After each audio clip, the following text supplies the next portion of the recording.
ಕೃಷ್ಣ ಅಡುಗೆ ಮನೆಗೆ ಸ್ವಾಗತ ಫ್ರೆಂಡ್ಸ್. ಯಾರೆಲ್ಲ ನನ್ನ ಚಾನಲ್ಗೆ ಹೊಸಬರಾಗಿದ್ದರೆ ಪ್ಲೀಸ್ ಸಬ್ಸ್ಕ್ರೈಬ್ ಮಾಡಿಕೊಂಡು ಹಾಗೆ ಹೊಸ ವಿಡಿಯೋ ನೋಟಿಫಿಕೇಷನ್ಗೋಸ್ಕರ ಬೆಲ್ ಐಕನ್ನ ಕ್ಲಿಕ್ ಮಾಡಿ ಆಲ್ ಅಂತ ಸೆಲೆಕ್ಟ್ ಮಾಡಿ ಹಾಗೆ ನನ್ನ ವಿಡಿಯೋನ ಸ್ಕಿಪ್ ಮಾಡ್ದೇನೆ ವಾಚ್ ಮಾಡಿ ಫ್ರೆಂಡ್ಸ್. ಇವತ್ತು ನಾನು ಹೊಸ ಸ್ವೀಟ್ ಹೇಗೆ ಮಾಡೋದು ಅಂತ ತೋರಿಸ್ಕೊಡ್ತೀನಿ ನೋಡಿ. ಡಿಫ್ರೆಂಟ್ ಟೇಸ್ಟ್ ಕೊಡುತ್ತೆ, ತುಂಬ ಹೊಸ ರೆಸಿಪಿ ಇದು. ಹೇಗೆ ಮಾಡೋದು ಅಂತ ತೋರಿಸ್ಕೊಡ್ತೀನಿ ನೋಡಿ.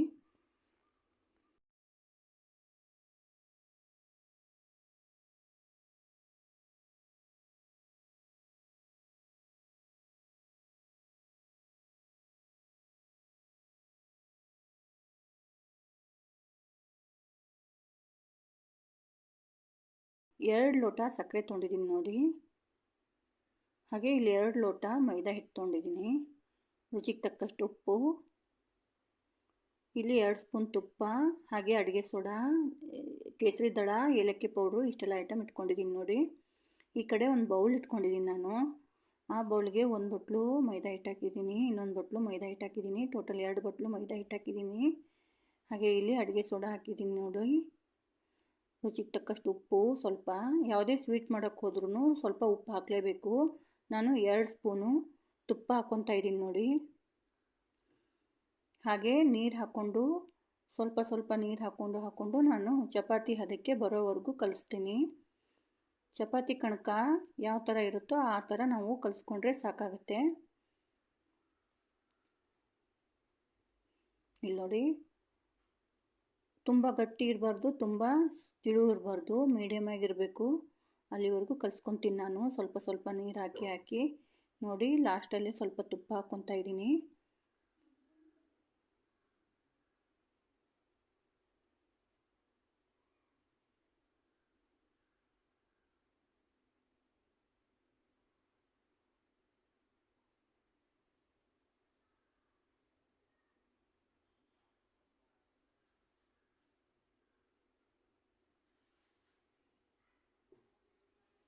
ನೋಡಿ, ಈ ಹದದಲ್ಲಿ ಕಲಿಸ್ಕೊಂಡಿದ್ದೀನಿ ನಾನು. ಈ ಹದದಲ್ಲಿ ಕಲಿಸ್ಕೊಂಡ್ರೆ ಸಾಕು. ನಾನು ಮುಚ್ಚಿ ಒಂದು ಅರ್ಧ ಗಂಟೆ ನೆನೆಯೋಕೆ ಬಿಡ್ತೀನಿ ನೋಡಿ.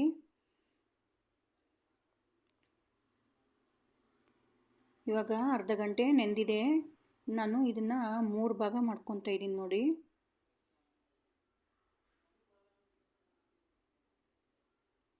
ಮೂರು ಭಾಗದಲ್ಲಿ ಒಂದು ಭಾಗ ಚೆನ್ನಾಗಿ ಸಾಫ್ಟ್ ಮಾಡಿಕೊಂಡು ಒಣ ಹಿಟ್ಟು ಮೈದಾ ಹಿಟ್ಟೆ ಹಚ್ಕೊತಾ ಇದ್ದೀನಿ ನಾನು. ಒಣ ಮೈದಾ ಹಿಟ್ಟು ಹಚ್ಕೊಂಡು ಲಟ್ಟಿಸ್ಕೊತಾ ಇದ್ದೀನಿ. ಇದು ಮೈದಾ ಹಿಟ್ಟಿಂದನೇ ಮಾಡ್ಕೋಬೇಕು ಅಂತ ಏನಿಲ್ಲ. ನಿಮಗೆ ಬೇಕಾದರೆ ಗೋಧಿ ಹಿಟ್ಟಲ್ಲೂ ಮಾಡ್ಕೋಬೋದು. ಮೈದಾ ಒಳ್ಳೆಯದಲ್ಲ, ನಮಗೆ ಮೈದಾ ಬೇಡ ಅಂತಂದರೆ ನೀವು ಗೋಧಿ ಹಿಟ್ಟಲ್ಲೂ ಮಾಡ್ಕೋಬೋದು ನೋಡಿ. ನಿಮ್ಗೆ ಯಾವುದು ಅವೈಲೇಬಲ್ ಇರುತ್ತೋ ಅದರಿಂದ ನೀವು ಮಾಡ್ಕೊಳ್ಳಿ. ಈ ಥರ ನಾವು ಉದ್ದ ಶೇಪಲ್ಲಿ ಲಟ್ಟಿಸ್ಕೊತಾ ಇದ್ದೀನಿ ನೋಡಿ. ಉದ್ದ ಶೇಪು ಇರಬೇಕು, ಹಾಗೆ ಅಗಲನೂ ಇರಬೇಕು. ಇವಾಗ ಎಲ್ಲ ಲಟ್ಸಿದ್ದಾಯಿತು. ಎಲ್ಲ ಎಣ್ಣೆನ ಸ್ಪ್ರೆಡ್ ಮಾಡ್ಕೊತಾ ಇದ್ದೀನಿ ನೋಡಿ. ಎಣ್ಣೆ ಸ್ಪ್ರೆಡ್ ಮಾಡ್ಕೊತೀನಿ ಹಾಳೆಗೆ. ಇವಾಗ ಎಣ್ಣೆ ಸ್ಪ್ರೆಡ್ ಮಾಡಿದ್ದಾಯಿತು. ಒಣ ಹಿಟ್ಟು ಹಾಕ್ಕೊತಾ ಇದ್ದೀನಿ ನೋಡಿ, ಮೈದಾ ಹಿಟ್ಟು. ಒಣ ಮೈದಾ ಹಿಟ್ಟು ಹಾಕ್ಕೊಂಡೆ, ಅದನ್ನು ಸ್ಪ್ರೆಡ್ ಮಾಡ್ಕೊತೀನಿ ನೋಡಿ. ಒಂದು ಸೈಡು ಈ ಥರ ಸುಳ್ಳೆ ಸುತ್ಕೊತಾ ಇದ್ದೀನಿ ನೋಡಿ. ಟೈಟಾಗಿ ಸುತ್ಕೋಬೇಕು ನೋಡಿ. ಮತ್ತೆ ಮೇಲೆ ಒಣ ಹಿಟ್ಟು ಹಾಕ್ಕೊತೀನಿ, ಮತ್ತೆ ಟೈಟಾಗಿ ಸುತ್ಕೊತಾ ಇದ್ದೀನಿ ನೋಡಿ. ಮತ್ತೆ ಒಂದು ರೋಲ್ ಮಾಡ್ಕೋಬೇಕು, ಮತ್ತೆ ಒಣ ಹಿಟ್ಟು ಹಾಕ್ಕೋಬೇಕು ನೋಡಿ. ಮತ್ತೆ ಒಣ ಹಿಟ್ಟು ಹಾಕ್ಕೊತಾ ಇದ್ದೀನಿ, ಮತ್ತೆ ಒಂದು ರೋಲ್ ಮಾಡ್ಕೊತೀನಿ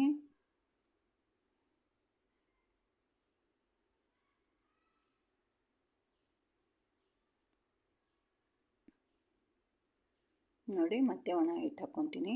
ಇದೇ ಥರನೇ ನಾನು ರೋಲ್ ಮಾಡ್ಕೊಳ್ಳೋದು, ಮೇಲೆ ಒಂದು ಸ್ವಲ್ಪ ಒಣ ಹಿಟ್ಟು ಹಾಕ್ಕೊಳ್ಳೋದು. ಇದೇ ಥರನೇ ಮಾಡಿಕೊಂಡು ಫುಲ್ಲು ತಂದು ನಿಲ್ಲಿಸ್ತೀನಿ ಲಾಸ್ಟಲ್ಲಿ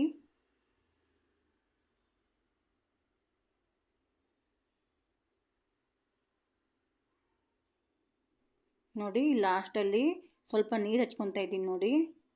ಇದೇ ಥರನೇ ತಂದು ಸುತ್ಕೊಂಡು ಬಂದಿದ್ದೀನಿ. ಲಾಸ್ಟಲ್ಲಿ ನೀರು ಹಚ್ಕೊಂಡು ಫುಲ್ ಸುತ್ಕೊಂಡ್ಬಿಡ್ತೀನಿ ನಾನು ನೋಡಿ. ಫುಲ್ ಸುತ್ಕೊಂಡ್ಬಿಡ್ತೀನಿ. ಇವಾಗ ಕಟ್ ಮಾಡ್ಕೊಳ್ಳೋಣ. ಸೈಜು ನೋಡ್ಕೊಳ್ಳಿ, 1 ಇಂಚಿಗೆ ನಾನು ಕಟ್ ಮಾಡ್ಕೊತಾ ಇದ್ದೀನಿ ನೋಡಿ.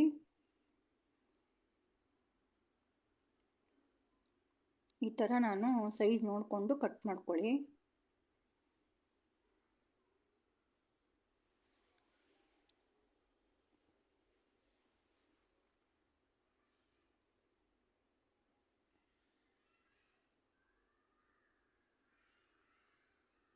ನೋಡಿ ಎಲ್ಲ ಕಟ್ ಮಾಡಿದ್ದಾಯಿತು.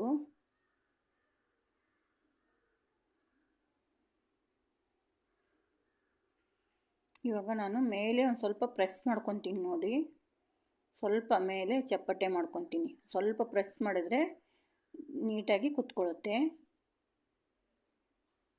ನೋಡಿ.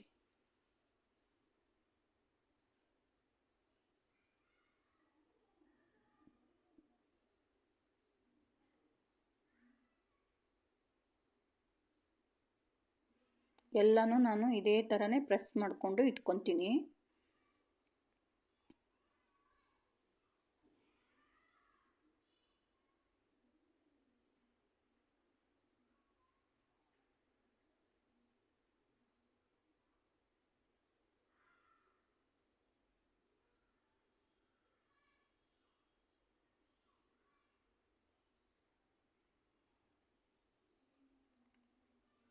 ಇಲ್ಲಿ ನೋಡಿ ಎಲ್ಲನೂ ಇದೇ ಥರನೇ ಪ್ರೆಸ್ ಮಾಡಿ ಇಟ್ಕೊಂಡಿದ್ದೀನಿ ನೋಡಿ. ಎಲ್ಲನೂ ಚೆನ್ನಾಗಿ ಪ್ರೆಸ್ ಮಾಡಿದ್ದೀನಿ.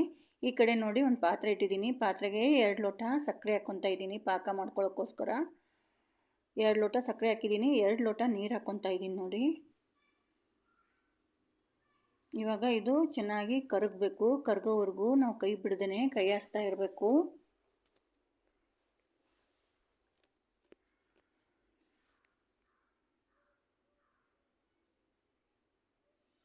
ನೋಡಿ ಕರಗಿದೆ. ಇವಾಗ ಪಾಕ ಕರಗಿದೆ. ಒಂದೆಳೆ ಪಾಕ ಬರಬೇಕು. ಇದು ಅಲ್ಲಿವರೆಗೂ ನಾನು ಕುದಿಸ್ತೀನಿ. ಒಂದೆಳೆ ಪಾಕ ಬರಬೇಕು ನೋಡಿ. ಇವಾಗ ಕೇಸರಿ ದಳನೂ ಹಾಗೆ ಏಲಕ್ಕಿ ಪೌಡ್ರ್ ಹಾಕ್ತಾಯಿದ್ದೀನಿ. ಕೇಸರಿ ದಳ ಆಪ್ಷನಲ್ಲು, ನಿಮಗೆ ಬೇಕು ಅನಿಸಿದ್ರೆ ಹಾಕ್ಕೊಳ್ಳಿ, ಇಲ್ಲಾಂದರೆ ಸ್ಕಿಪ್ ಮಾಡ್ಕೋಬೋದು ನೋಡಿ. ಇನ್ನೂ ಪಾಕ ಬಂದಿಲ್ಲ ಅನಿಸುತ್ತೆ. ಇನ್ನೊಂದು ಸ್ವಲ್ಪ ಪಾಕ ಬರಬೇಕು, ಇನ್ನೂ ಕುದಿಬೇಕು.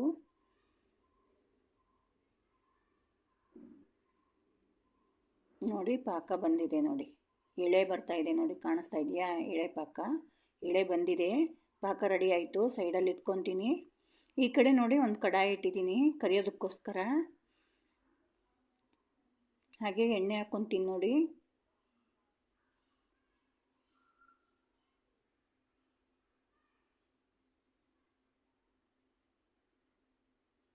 ನೋಡಿ ಎಣ್ಣೆ ಕರಿಯೋದಕ್ಕೆ ಎಷ್ಟು ಬೇಕೋ ಅಷ್ಟು ಎಣ್ಣೆ ಹಾಕಿದ್ದಾಯಿತು. ಇವಾಗ ಕಾದಿದೆಯಾ ಅಂತ ಸ್ವಲ್ಪ ಹಾಕಿದ್ದೀನಿ, ಒಂದು ಚಿಕ್ಕದು. ಇದು ಜಾಸ್ತಿ ಕಾಯೋ ಅವಶ್ಯಕತೆ ಇಲ್ಲ. ಎಣ್ಣೆನ ಜಾಸ್ತಿ ಕಾದ್ಬಿಟ್ರೆ ಪುರಿ ಥರ ಉಬ್ಕೊಂಡ್ಬಿಡುತ್ತೆ. ಅದಕ್ಕೋಸ್ಕರ ಎಣ್ಣೆ ಜಾಸ್ತಿ ಕಾಯಬಾರ್ದು. ಸ್ವಲ್ಪ ಬಿಸಿ ಆದರೆ ಸಾಕು. ಆವಾಗ ನಾನು ಹಾಕ್ಕೊತಾ ಇದ್ದೀನಿ ನೋಡಿ. ಎಲ್ಲನೂ ಪ್ರೆಸ್ ಮಾಡಿಟ್ಕೊಂಡಿರುವಂಥದ್ದು ಎಲ್ಲನೂ ಹಾಕ್ಕೊತಾ ಇದ್ದೀನಿ.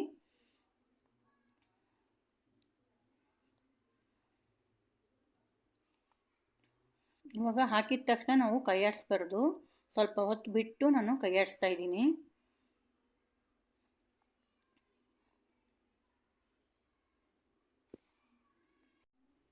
ಸ್ವಲ್ಪ ಗೋಲ್ಡನ್ ಬ್ರೌನ್ ಬರೋವರೆಗೂ ನಾನು ಇದನ್ನು ತಿರುವಿ ಹಾಕಿ ಫ್ರೈ ಮಾಡ್ಕೊತೀನಿ.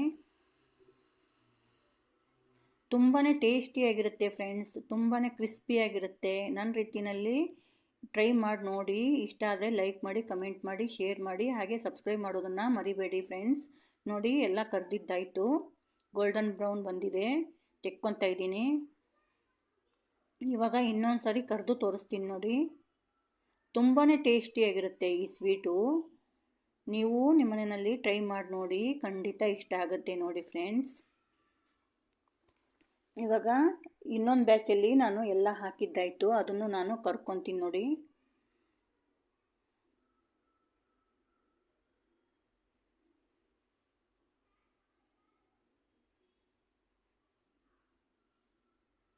ಇವಾಗ ನೋಡಿ ಅದನ್ನು ನಾನು ಚೆನ್ನಾಗಿ ಕರ್ಕೊತೀನಿ.